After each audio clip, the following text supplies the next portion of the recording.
ప్రజలు కొన్ని విషయాలు బాగా తెలుసుకోండి. బైకులో ప్రయాణం చేసేటప్పుడు సెల్ ఫోన్ ఇలా పెట్టుకొని మాట్లాడుకుంటూ దయచేసి బైక్ తోలకండి. అలాగే ఆటో డ్రైవర్లు ఆటో స్టీరింగ్ దగ్గర సెల్లు ఏర్పాటు చేసుకొని దానికి సెల్లుకు ఒక ప్యాకింగ్ ఏర్పాటు చేసుకొని చూసుకుంటూ ఆటో తోలుతున్నారు. అది చాలా వరకు ఇబ్బంది. మూడవది కారు డ్రైవర్లు కారుకు స్టీరింగ్ దగ్గర పక్కన ఒక ట్యాబ్ లాగా ఆ స్క్రీన్ ఏర్పాటు చేసుకొని డ్రైవింగ్ చేస్తున్నారు చాలామంది. ఇవి కూడా చాలా పొరపాటు. ప్రమాదం జరిగిన తర్వాత ఎన్ని ఆలోచనలు చేసి ఎన్ని తప్పులు ఎన్ని ఒప్పులు ఎన్ని సరిదిద్దుకోవాలన్నా కూడా చాలా కష్టం. ఈ విషయాన్ని బాగా గుర్తుపెట్టుకోండి, గమనించండి. ప్రయాణం చేసేటప్పుడు బైకులలో ఫోన్లలో మాట్లాడుతూ వెళ్ళడం చాలా ప్రమాదం. అలాగే ఆటోలో కార్లో ఇంకా వాహనాలలో ఒక్క నిమిషం మీరు ఆపుకోండి, తర్వాత మాట్లాడి వెళ్ళండి. ఇష్టానుసారంగా ప్రవర్తించి ఇష్టానుసారంగా ఉంటే ప్రాణాలు పోయిన తర్వాత తిరిగి రావు. ఆ ప్రాణాలు పంచప్రాణాలు చాలామందికి. తల్లిదండ్రులు, మీకు పెళ్ళిళ్ళైతే మీ పిల్లలు, వాళ్ళకు పెళ్ళిళ్ళైతే వాళ్ళ పిల్లలు, ఇలా బంధాలు రక్త సంబంధాలు ఎన్నో విధాలుగా. ఈ విధాలే కాకుండా స్నేహితులు, మిత్రులు, శ్రేయోభిలాషులు వీళ్ళందరూ కూడా ఎన్నో విధాలుగా ఒక వ్యక్తిని పోగొట్టుకుంటే కొన్ని ఏళ్ళు కూడా బాధపడిన రోజులు ఉన్నాయి.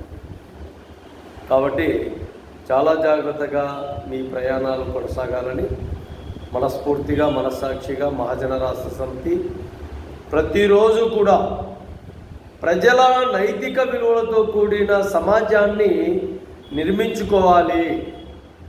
ఎవరో వచ్చి సమాజాన్ని నిర్మించలేరు. ఇంకెవరో వచ్చి సమాజాన్ని మార్పు చేయాలంటే చేయలేరు. చేయాలనుకున్నా కూడా నేటి సమాజంలో ఎవరికి వారు రాజులాగా ఉన్నారు. ఎవరికి వారు ఏ ఇంటికి ఆ ఇంట్లో ఒక రాజ్య కోటలాగా ఏర్పాటు చేసుకున్నారు. కాబట్టి ఎవరు కూడా ఎవరి మాట వినే ప్రసక్తిలో కనపడడంలే. కాకపోతే సమాజము మన కళ్ళ ముందు కనిపిస్తున్న విధానాలను, నిజాలను నిర్భయంగా చెప్పడానికి ఎక్కడ కూడా సంక్షోభం లేకుండా, ఇంకొక ఆలోచన లేకుండా మన విధానాలు ప్రజలకు తెలియాలన్న ఒక ముఖ్య కాన్సెప్ట్గానే మహాజన రాష్ట్ర సమితి ప్రతిరోజు ప్రజలకు ఈ విషయాలు తెలియజేస్తూనే ఉంటాం. మాకు కనిపించే ఒక సన్నివేశాన్ని రోడ్డు పైన ఒక కారు అడ్డంగా నిలబెట్టాడంటే వెంటనే తెలియజేస్తాం. ఆటో వ్యక్తి అడ్డం పెట్టాడు, అడ్డంగా ఉన్నాడంటే తెలియజేస్తాం. బైక్ వ్యక్తి ఈ విధంగా ప్రయాణిస్తున్నాడు అంటే చెప్తాం. బస్సులు కానీ ఇంకా ఎవరైనా కానీ వ్యక్తులు కానీ 5-6 మంది కలిసి రోడ్డు పక్కకు మాట్లాడుకోవడం వల్ల ఒక పద్ధతి, నడి రోడ్డు మీద మాట్లాడుకోవడం అనేది కరెక్ట్ కాదని తెలియజేయడం అనేది కాన్సెప్ట్గా. ఎవరికి ఎవరు మాకు సంబంధం లేదు, మనకెందుకు అనే వాదనలు అనే విధానాలు ఉంటే ఇది మనకెందుకులే అని సమాజం చాలా దూరం వెళ్ళిపోతుంది. ఎవరికి ఎవరు కనపడరు. కాబట్టి కరెక్టుగా మనకు తోచిన విధానాలు ప్రజలకు చెప్పడం అనేది మన బాధ్యత.